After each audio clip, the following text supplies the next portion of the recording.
महासमुद्रो पठवी पब्बतो अनिलोऽपि च उपमाय न युज्यन्ति सत्थु वरमुत्तिया।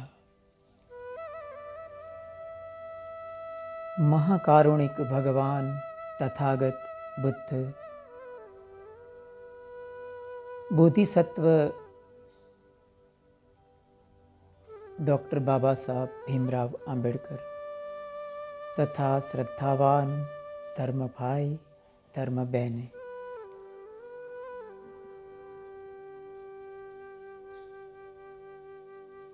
आज इस वीडियो के अंतर्गत हम जानेंगे कि आखिर बुद्धिज़्म ही क्यों अपनाया जाए।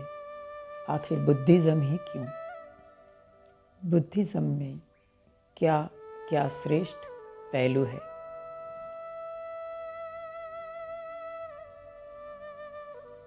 तो पहले तो बात करते हैं बुद्ध के कुछ गुणों की और उसके बाद बात करेंगे धम्म के कुछ गुणों की। कहते हैं कि बुद्ध का आगमन कल्पों में भी बहुत दुर्लभ है। बुद्ध एक असाधारण शरीर और असाधारण मानसिकता का धनी होता है। एवं इमं चक्षुमन्तं शरीरम सुसकत सकत सकतेहि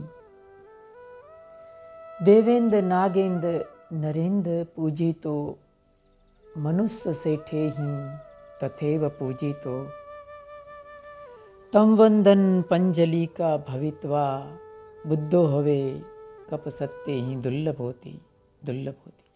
बुद्ध का आगमन कल्पों में भी कप सत्ते ही 100 कल्पों में भी बहुत दुर्लभ है। क्यों दुर्लभ होता है बुद्ध का आगमन? तो कहते हैं कि एक बोधिसत्व को बुद्ध बनने के लिए अनेक जन्मों तक उसे अपनी पुण्य पारमी इकट्ठा करनी पड़ती है। 10 पुण्य पारमी, 10 उपपारमी और 10 परमार्थ पारमी को अर्जित करते करते वो एक बोधिसत्व परिपूर्ण सम्यक संबुद्ध बनता है। अनेक बार वो अपनी काया को परमार्थ के लिए अपनी काया का दान दे देते थे। भगवान बुद्ध अनेक बार अपने अंगों का दान दे देते थे। उसे परमार्थ पारमी कहते थे। उसी तरह सामान्य जो 10 पारमिताएं हैं वो पूर्ण करते हैं। अनेक जन्म तक कार्य करते करते वो विकसित होते हैं। उसका इवोल्यूशन होता रहता है। कहते हैं 4 असंख्य 1 लाख कल्प तक उन्होंने अपनी पारमिताएं पूर्ण की, तब जाके एक बोधिसत्व बुद्ध बना। डार्विन का सिद्धांत यहीं पर अधूरा है, क्योंकि डार्विन का मानना इतना ही था कि जो इवोल्यूशन है वो जनरेशन टू जनरेशन चलता है। सिर्फ जनरेशन टू जनरेशन ही चलता है। लेकिन डार्विन यहाँ अधूरा था। इवोल्यूशन सिर्फ जनरेशन टू जनरेशन नहीं, birth to birth, rebirth to rebirth, rebirth to rebirth, rebirth to rebirth, इस तरह से जन्म से पुनः जन्म से पुनः जन्म, इस तरह से इवोल्यूशन चलता है। यही यही एक प्रकृति के सिद्धांत के आधार पर भगवान बुद्ध इवोल्यूट होते रहे, उत्क्रांतित होते रहे और आखिर में एक मानव से वो महामानव, ह्यूमन से वो सुपर ह्यूमन के रूप में वो उजागर होते हैं, एक बुद्ध के रूप में, सम्यक संबुद्ध के रूप में वो उजागर होते हैं। भगवान बुद्ध जब भी वो परिपूर्ण रूप से बुद्ध के रूप में जन्म लेते हैं तो उनकी काया, उनकी मानसिकता पूरी तरह से असाधारण होती है। 32 लक्षणों से परिपूर्ण, 80 अनुव्यंजनों से परिपूर्ण, 18 प्रकार की कलाओं से परिपूर्ण एक बुद्ध कहलाता है। उपे तो बुद्ध धम्मे ही 18 सही नायका, 32 लखणों पेता सीतानुव्यंजना धरा। 32 लक्षण और 80 अनुव्यंजनों से युक्त उनकी काया होती है। लक्षण सूत्र में आता है कि उनकी काया पर 32 प्रकार के और 80 अनुव्यंजनों के असाधारण चिन्ह होते हैं। एक महापुरुष के 32 लक्षण और 80 अनुव्यंजनों से पूर्ण होता है, तभी वो महापुरुष कहलाता है, तभी वो एक सम्यक संबुद्ध कहलाता है।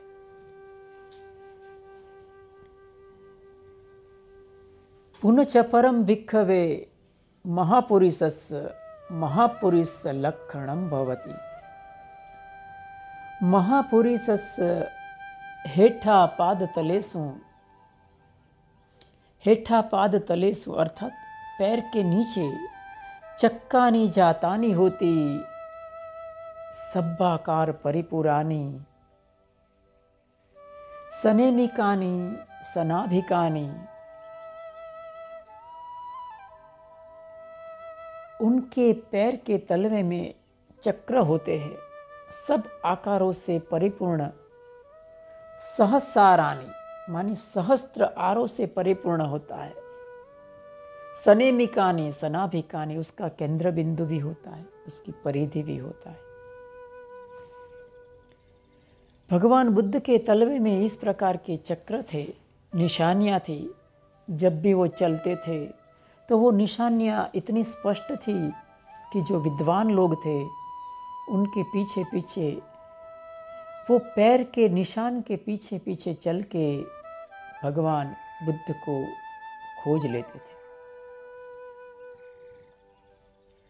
पुनश्च परम भिक्खवे भिक्खु महापुरुषस्य 44 दंतानि होती। 40 उनके दांत होते हैं। सामान्य मनुष्यों के 32 दांत होते हैं। हालांकि 32 दांत भी बहुत रेयर लोगों में होते हैं।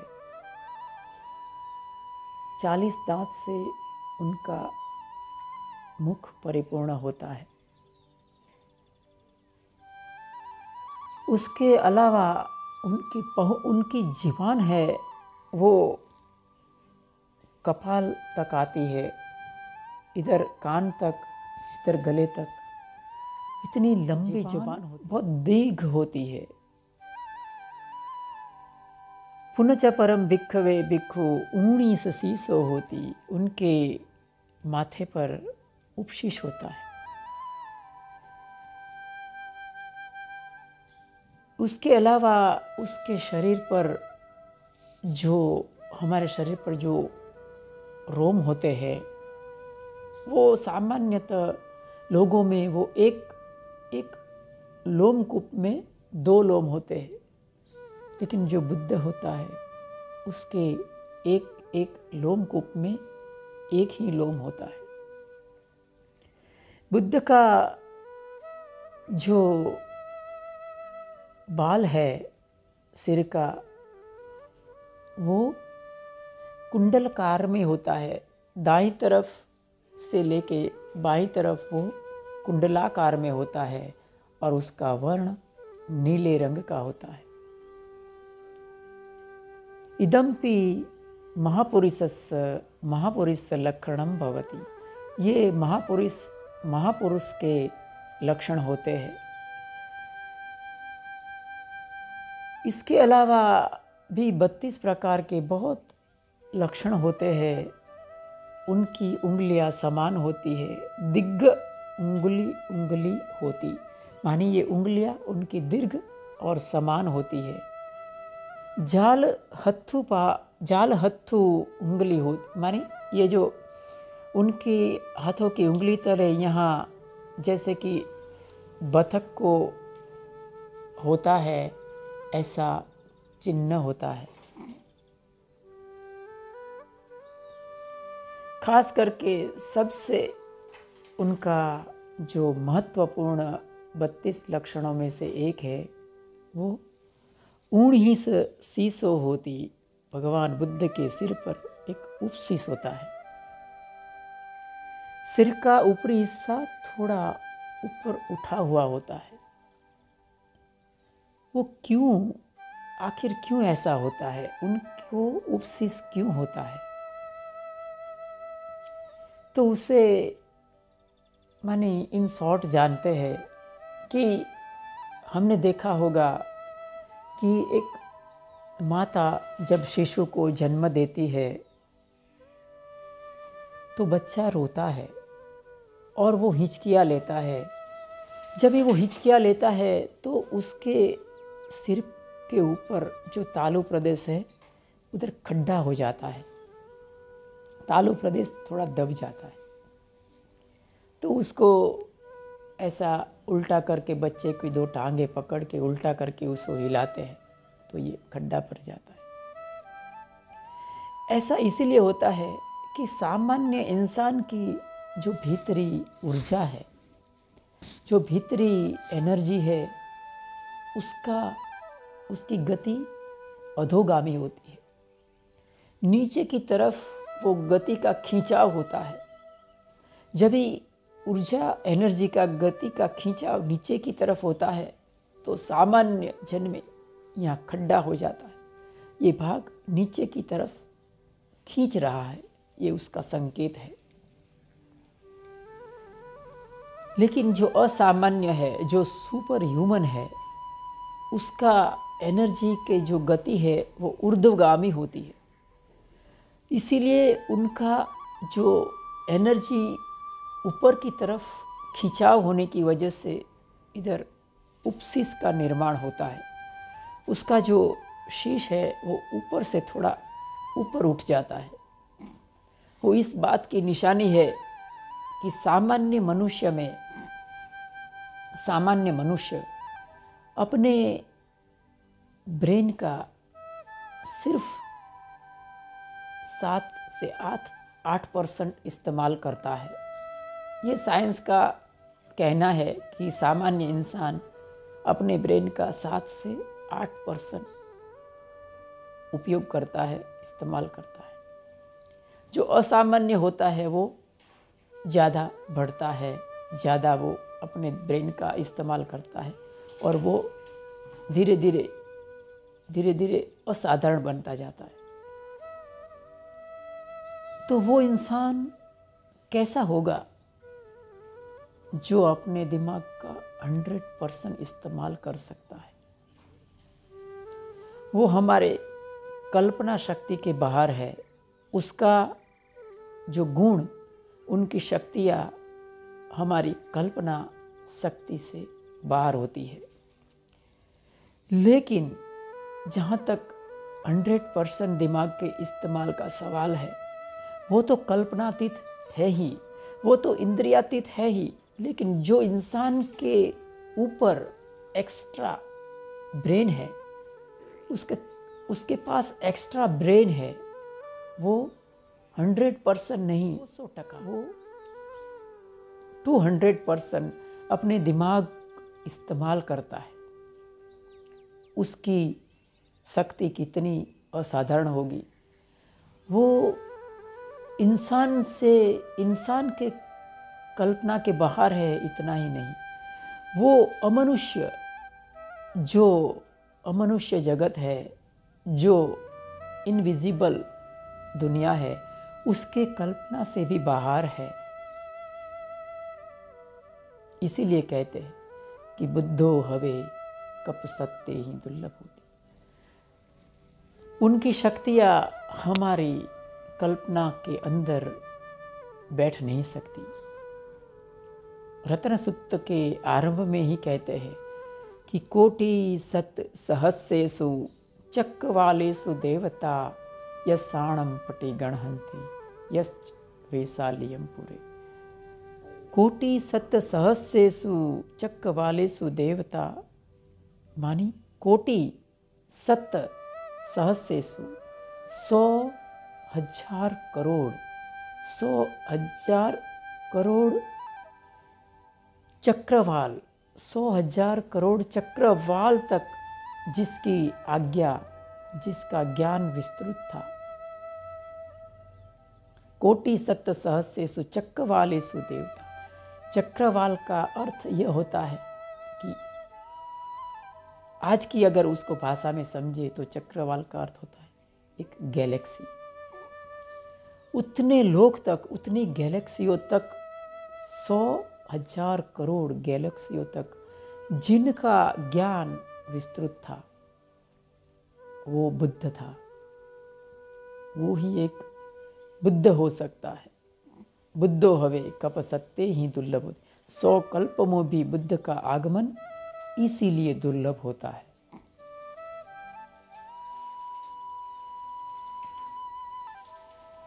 दूसरी तरफ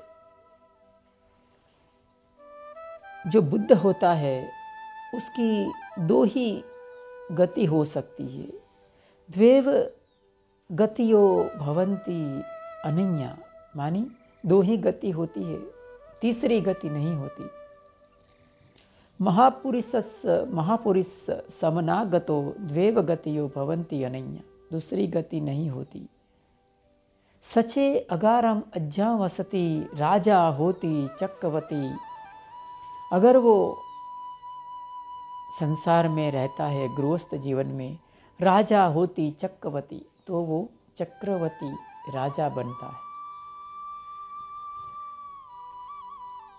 अर्हम होती सम्मा संबुद्धो लोके विवटच्छदो। अर्हम होती सम्मा संबुद्धो लोके विवटच्छदो। सचे खोपन अगारस्मा अनागार्यम पब्बच्छति। अर्थात अगर वो गृहस्थ जीवन त्याग कर प्रवजित होता है तो वो अर्हम होते सम्मा संबुद्धो लोके विविटच्छदो, अर्थात वो अर्हम सम्यक संबुद्ध होता है और सारे लोक को वो उजागर करता है। ऐसा एक बुद्ध होता है। इसीलिए बुद्धत्व बहुत दुर्लभ है। तो ये बुद्ध के गुण थे, 32 उनके लक्षण थे। इसके अलावा उनका जो बुद्ध वंदना में आता है 9 गुण और भी थे कि इतिपिसो भगवा अर्हम सम्मा संबुद्धो। वो सम्यक संबुद्ध थे, वो भगवान थे। भगवान किसको कहते हैं? भगवान कौन होता है? भग्ग रागो भग्ग दोषो भग्ग मोहोति भगवा। जो अपने राग, द्वेष और मोह को भग्न कर देता है उसे भगवान कहते हैं। जो भगवान होता है वो कभी बेमौत नहीं मरता है, उसकी मृत्यु कभी बेमौत नहीं होती। वो पहले ही अपनी मृत्यु का जानकार होता है। वो पहले ही अपनी मृत्यु का घोषणा कर देता है। भगवान बुद्ध ने अपना महापरिनिर्वाण की घोषणा 3 महीने पहले कर दी थी। एक बुद्ध ऐसा होता है, इसीलिए बुद्धिज्म महान है, बुद्धिज्म सर्वश्रेष्ठ है। उनके धम्म के क्या गुण थे, आइए उसे भी जानते हैं कि उसके धम्म जो था उसके क्या गुण थे।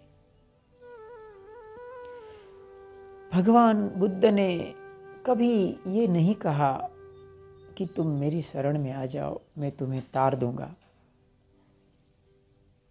भगवान बुद्ध हमेशा ये कहते थे कि अत्ता ही अत्तनो नाथो को ही नाथो परोसिया, अत्तनो व सुदंतम नाथो लभते दुर्लभ। मानी हम स्वयं हमारे नाथ हैं, हम स्वयं ही हमारे मुक्तिदायक है। तथागत तो सिर्फ अक्खा तारो तथा वो तो सिर्फ मार्गदर्शक है। तो भगवान बुद्ध का एक सूत्र है, केसी मुक्त सूत्र, उसमें आता है कि एक ब्राह्मण था कालाम,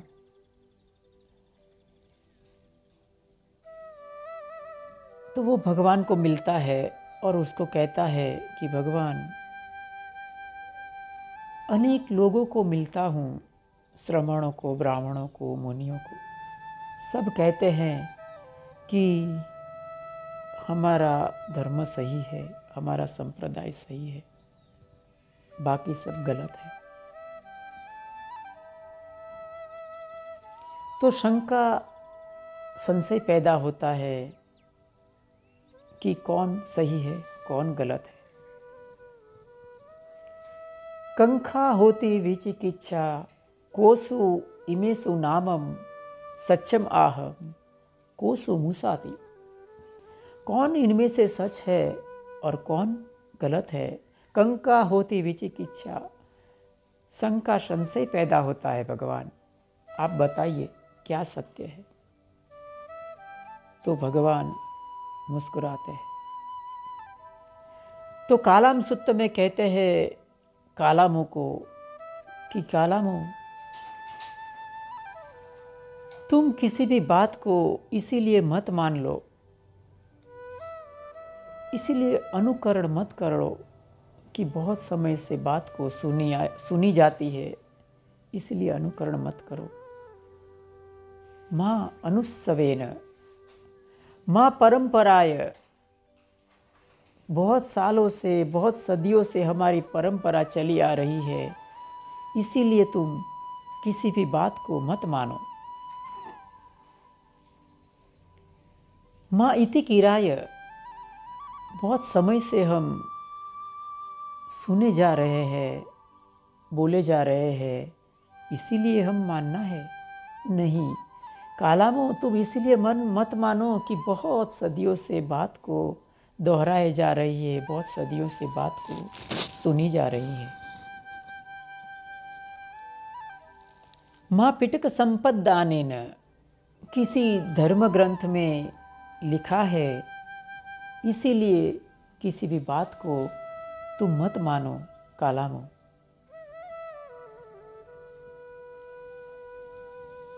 माँ तक्क हेतु, माँ नय हेतु, किसी भी बात इसीलिए मत मानो कि वो तर्क संगत है, वो न्याय संगत है।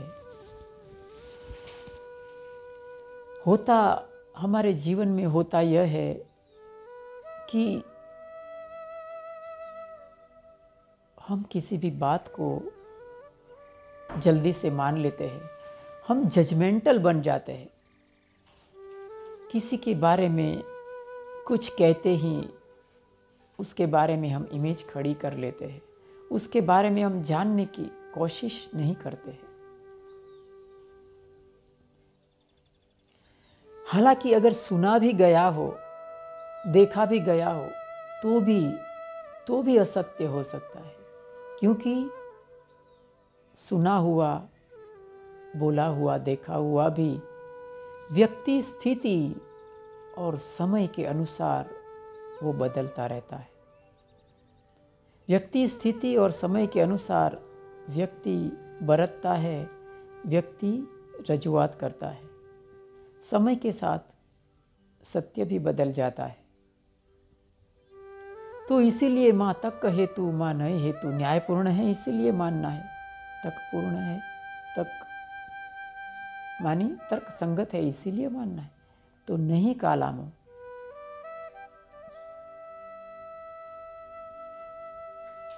दो बच्चे बातें करते हैं। कोई बार बच्चे बहुत ही गंभीर सत्य को बहुत ही आसानी से समझ जाते हैं और उसको रजू कर देते हैं, जो कि बड़े लोग नहीं समझ पाते। तो दो बच्चे बातें करते हैं, क्या कहते हैं कि मेरी देवी माँ है ना, एक बच्चा कहता है कि मेरी देवी माँ ज़्यादा ताकतवर है। तो दूसरा बच्चा कहता है कि नहीं, मेरी देवी माँ ज़्यादा शक्तिशाली है। दोनों बच्चे में विवाद होता है। तो दूसरा बच्चा कहता है कि तुम बताओ कि तुम्हारी देवी माँ कैसे ज़्यादा शक्तिशाली है। तो पहला बच्चा कहता है कि तुम्हारी देवी माँ के कितने हाथ हैं। तो दूसरा बच्चा कहता है कि मेरी देवी माँ के 4 हाथ हैं। तो पहला बच्चा कहता है इसीलिए मेरी देवी माँ के 8 हाथ हैं। तो दूसरा बच्चा स्वीकार कर लाता, हार जाता है। वो बोला, कान पकड़ लेता है कि तुम्हारी बात सही है, तुम्हारी देवी माँ ज़्यादा शक्तिशाली। बात तो थी शक्ति को बताने की, बात तो थी ताकत को रजू करने की, लेकिन सत्य को विकृत करके रजू किया गया। माँ तक हेतु माँ नए हेतु माँ परंपराय, परंपरा से चली आ रही है, तर्क संगत है, बुद्धि संगत है, न्याय संगत है, नहीं, इसीलिए मत मानो। विकृत सत्य को रजू किया जाता है तो हमारे मन में एक इमेज खड़ी हो जाती है, हम उसकी खोज नहीं करते, उसको ढूंढने की कोशिश नहीं करते। अगर सत्य को विकृत करके रजू नहीं किया जाता तो सत्य को सिर और पैर काट के रजू किया जाता है। वो कैसा होता है? जैसे कि आज एक ट्रेंड चल रहा है मोबाइल रिकॉर्डिंग का, जिसमें बातों को रिकॉर्ड किया जाता है फ़ोन की। उसमें होता यह है कि जो बात अच्छी लगती है, जो रजू करने जैसी है, उसको रखा जाता है, बाकी का सिर और पैर को काट के वो बात को वायरल किया जाता है। ये सत्य सर और पैर को काट के रजू किया जाता है, और जो भी सुनेगा वो कभी जानने की, समझने की कोशिश नहीं करेगा कि क्या सत्य है, क्या सत्य हो सकता है। तो इस तरह से मानी हुई, सुनी हुई, ग्रंथों में लिखी हुई बातों को कालामो तुम मत मानो।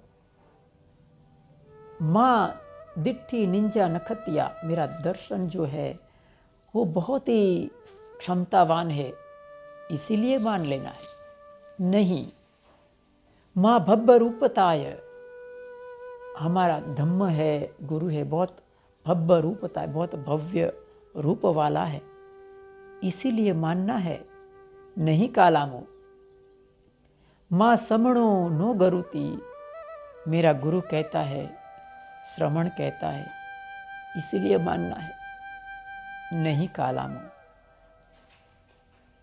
आज के भगवान बुद्ध का धम्म इसीलिए श्रेष्ठ है कि वो इमोशंस को ज़्यादा महत्व नहीं दिया, उन्होंने सत्य को ज़्यादा महत्व दिया। उन्होंने सच्चाई, जो अच्छाई है उसको ज़्यादा महत्व देने की बजाय जो सच्चाई है उसको महत्व दिया। भगवान बुद्ध ट्रूथफुल बनने की बात किया। भगवान बुद्ध ने मॉरालिटी को इतना महत्व नहीं दिया। मॉरालिटी बहुत ही कोई बार विवादास्पद होता है। तो भगवान बुद्ध ने ये कहा, माँ समणो नो गरुति। आज की संसार में होता यह है कि मेरा जो गुरु है, मेरा धर्म गुरु है, श्रमण है, वो जो कहता है वो सत्य है, वही सत्य हो सकता है, दूसरी कोई बात सत्य नहीं हो सकती। ये इमोशनली लिया हुआ डिसीजन है। ये जो संकल्प है वो अच्छाई के ऊपर आधारित है, सच्चाई के ऊपर आधारित नहीं है। वो मॉरालिटीज़ के ऊपर, जहाँ तक मॉरालिटी का सवाल है तब तक ठीक है, लेकिन जहाँ ट्रूथफुलनेस का सवाल है वहाँ ये धारणा फीकी पड़ जाती है। भगवान बुद्ध ने यही कहा, माँ समणो नो गरुति, कि मेरा श्रमण मेरा गुरु कहता है इसीलिए मानना है। नहीं कालामो, इसीलिए तुम मत मानो। अत्तनो व जाने याथ धम्मा अकुशला इमे धम्मा सावज्जा। ये धर्म खराब है, ये धर्म बुरा है, अकुशल धर्म है। अत्तनव जाने यात, तुम स्वयं जानो कालामो कि कौन सा धर्म सही है और कौन सा गलत है। यही वजह है कि हमें बुद्धिज़्म को अपनाना चाहिए। बुद्धिज़्म इसीलिए श्रेष्ठ है। और भी बात है कि भगवान बुद्ध को जब भी ज्ञान होता है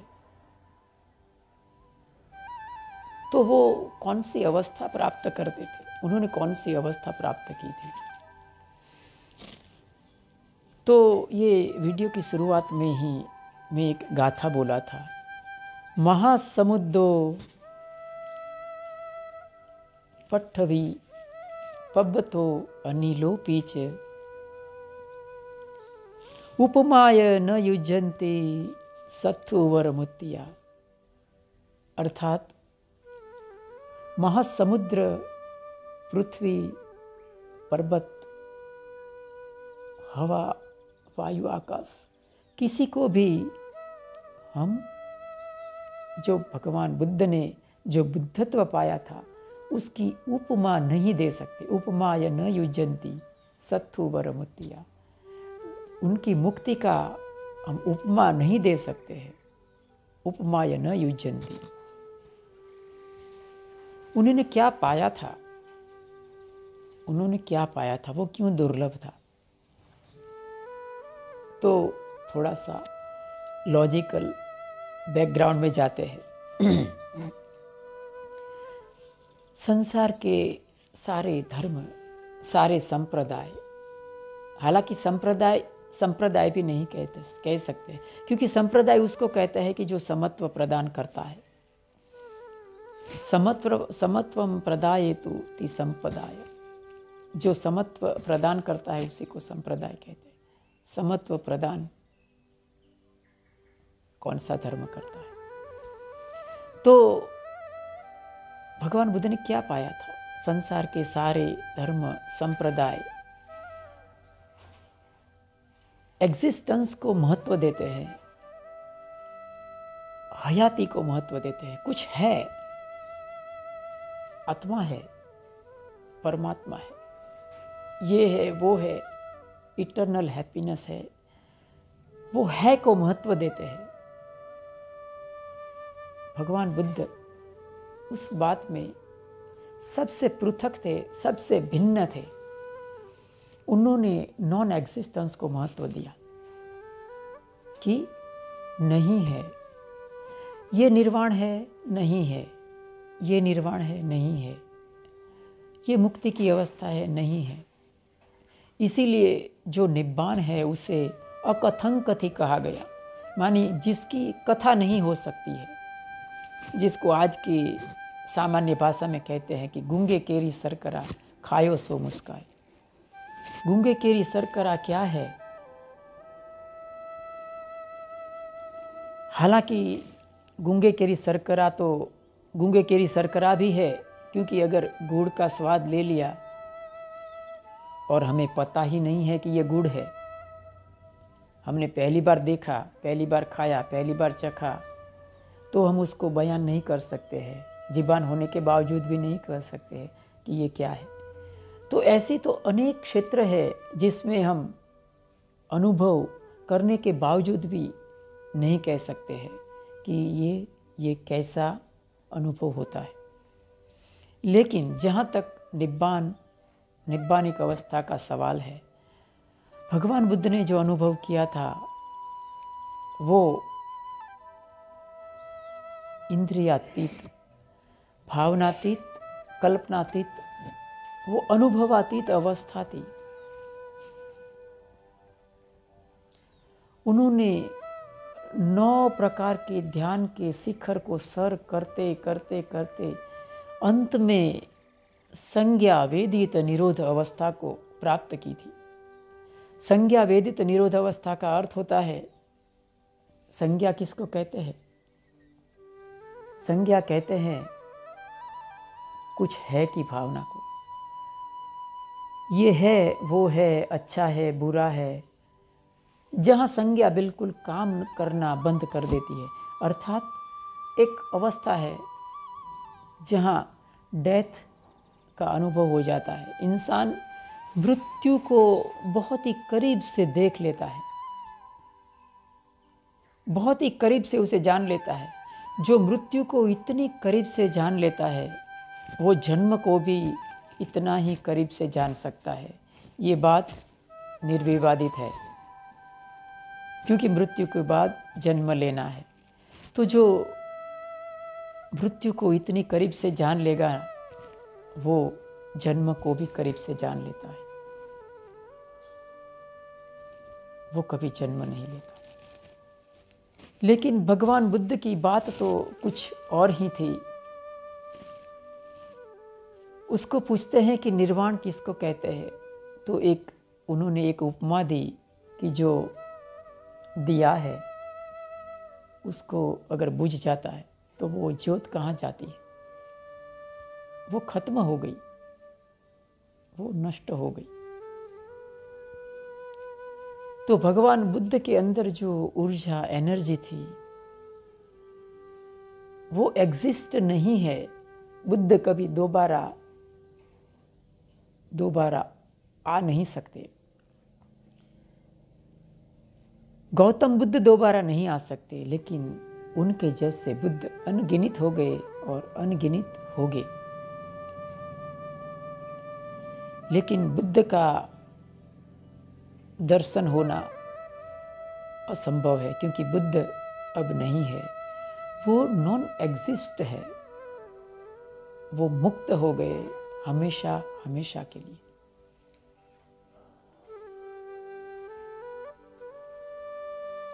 तो जहाँ तक कोई भी चीज़ एग्जिस्ट होती है के अंतर्गत आती है, तब तक उसमें परिवर्तन होना निश्चित होता है, परिवर्तन होता ही रहता है। Existence is bound to be changed, existence is bound to be transformed. वो परिवर्तन की गुलाम है। लेकिन जो नॉन एग्जिस्टेंस है ही नहीं, जो है ही नहीं, उसमें कोई परिवर्तन नहीं हो सकता है। वही एक मुक्ति का सूचक है, वही एक सच्ची निर्वाणिक अवस्था का संकेत है। संसार की कोई भी धर्म संप्रदाय नॉन एग्जिस्टेंस की बात नहीं किया है। जहां तक है का सवाल है तो समझ लीजिए कि मुक्ति से बहुत दूर है। तो अगर आपने विपस्सना का कोर्स किया है तो गोयंका गुरुजी बहुत ही छोटे शब्दों में कहते हैं कि निर्वाण क्या है। गुंगे केरी सरकरा तो है, फिर भी उसको कितना करीब जाकर उन्होंने समझा दिया है कि निर्वाणिक अवस्था कैसी होती है। जहाँ हमारी आँख, कान, नाक, जीभ, त्वचा और छठा मन, भगवान ने उसे भी इंद्रिय कहा है।